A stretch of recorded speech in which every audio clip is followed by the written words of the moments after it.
నమస్తే, welcome to our channel. TVK అధినేత విజయ్ విషయంలో అక్కడ గవర్నర్ విశ్వనాథ్ నిష్పక్షపాతంగా వ్యవహరిస్తున్నారా? ఇదే అంశం పైన పూర్తి వివరాలు తెలుసుకుందాం. మనతో పాటుగా ఉన్నారు సీనియర్ జర్నలిస్ట్ సత్యమూర్తి గారు. నమస్తే సార్. నమస్కారం అండి. సార్, తమిళనాట గత 2 రోజులుగా కూడా ఏ విధంగా రాజకీయాలు హీట్ ఎక్కుతున్నాయో మనం చూస్తూనే ఉన్నాం సార్. మరి అయితే ఈ నేపథ్యంలోనే బల నిరూపణ చేసుకోవాలని చెప్పి పదే పదే గవర్నర్ చెప్పడం, మరి దీంతో గవర్నర్ పైన విమర్శలు వస్తున్నాయి. విజయ్ ని సీఎం కుర్చీని టచ్ చేయనివ్వట్లేదు, గవర్నరే దీనికి కారణం అంటూ చాలా మంది విమర్శిస్తున్నారు. అయితే గవర్నర్ విజయ్ విషయంలో పక్షపాతంగా వ్యవహరిస్తున్నారా అంటే ఏం చెప్తారు? చాలా మందికి ఇదే డౌట్ వస్తున్నది.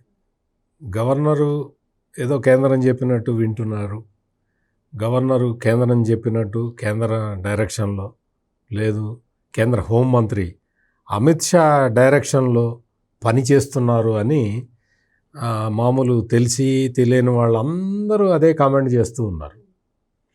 గవర్నర్ మీద చాలా బాధ్యత ఉంటుంది.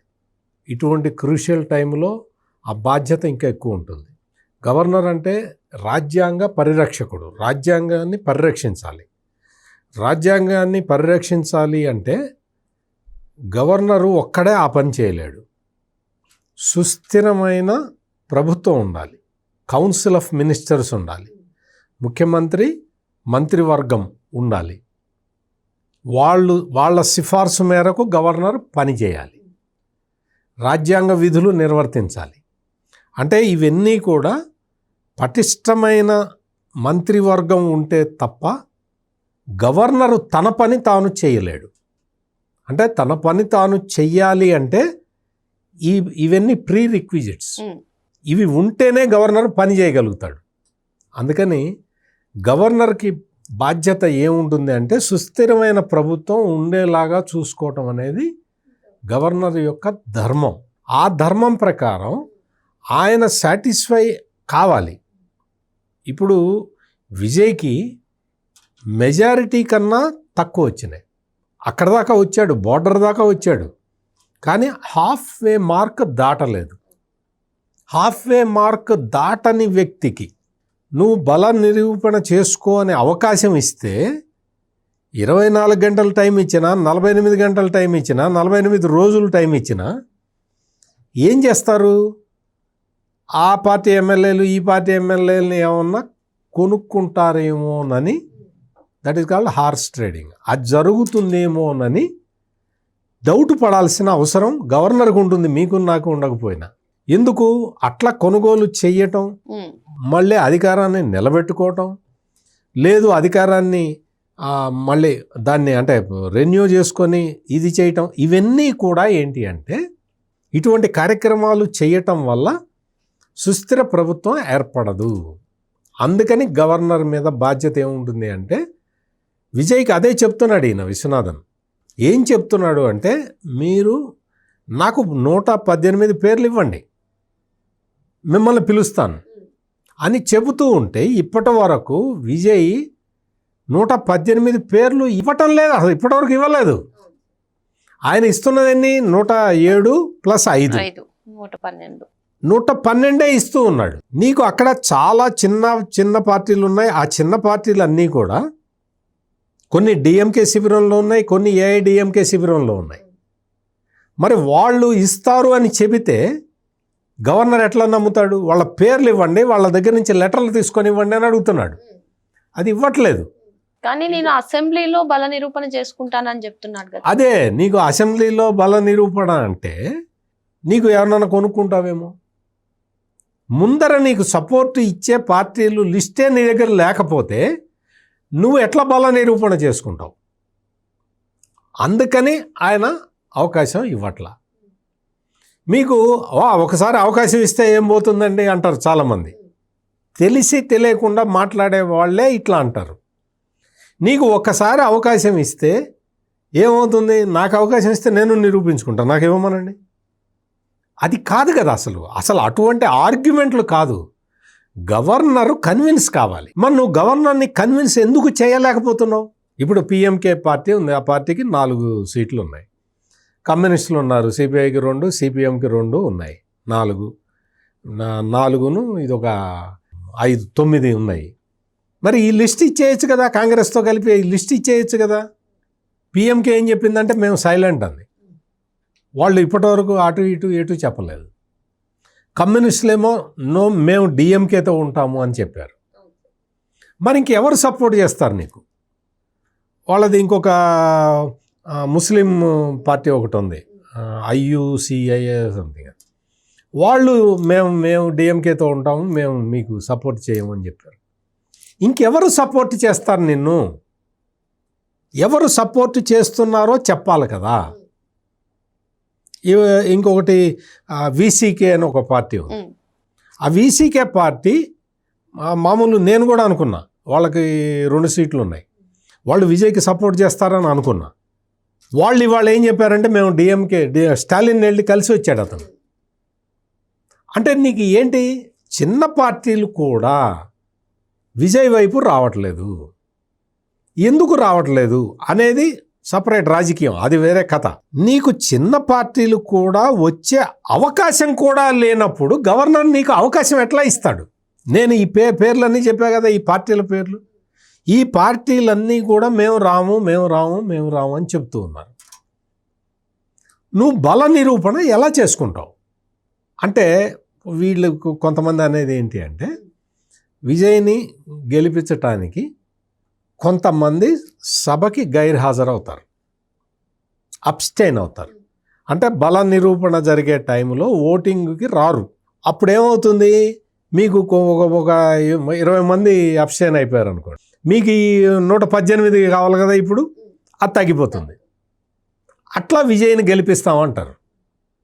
అంటే డైరెక్ట్ గా అలియన్స్ మద్దతు ప్రకటించం కాను గైర్హాజరయ్యి విజయ్ని గెలిపించుకుంటారు. అదొక స్ట్రాటజీ ఉంటుంది. మరి అట్లా చేస్తారేమో తెలీదు, ఎవరు కూడా అది కూడా బయటికి చెప్పట్లేదు. కానీ అట్లా చేయటం కూడా కరెక్ట్ కాదు కదా. అంటే ఏంటి, డైరెక్ట్గా గవర్నమెంట్ని వాళ్ళు బ్లాక్మెయిల్ చేయడం మొదలు పెడతారు. అప్పుడు గవర్నమెంట్ ఎట్లా నడుస్తుంది? రోజువారీ కార్యక్రమాలు ఎలా నడుస్తాయి? అందుకని ఈ విషయాలన్నీ కూడా చూడాల్సిన బాధ్యత గవర్నర్ మీద ఉంది. అందుకని గవర్నర్ పిలవట్లేదు.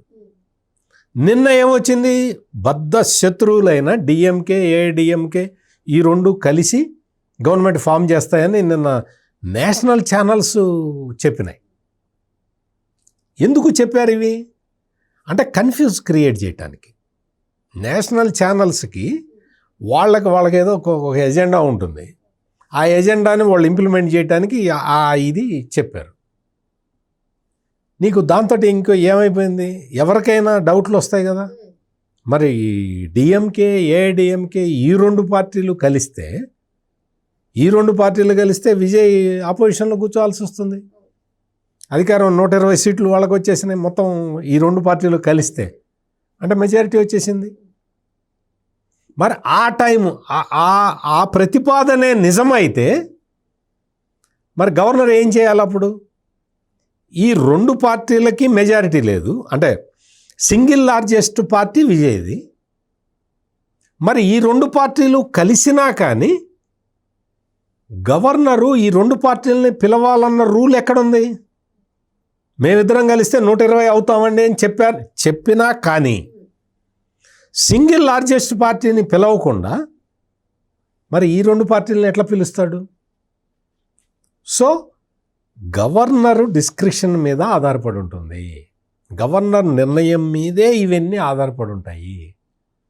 మీకు ఆయన తన దగ్గరకు వచ్చిన డాక్యుమెంట్ల ఆధారంగా నిర్ణయం తీసుకుంటాడు తప్ప అమిత్ షా చెబితే నిర్ణయం తీసుకోడు.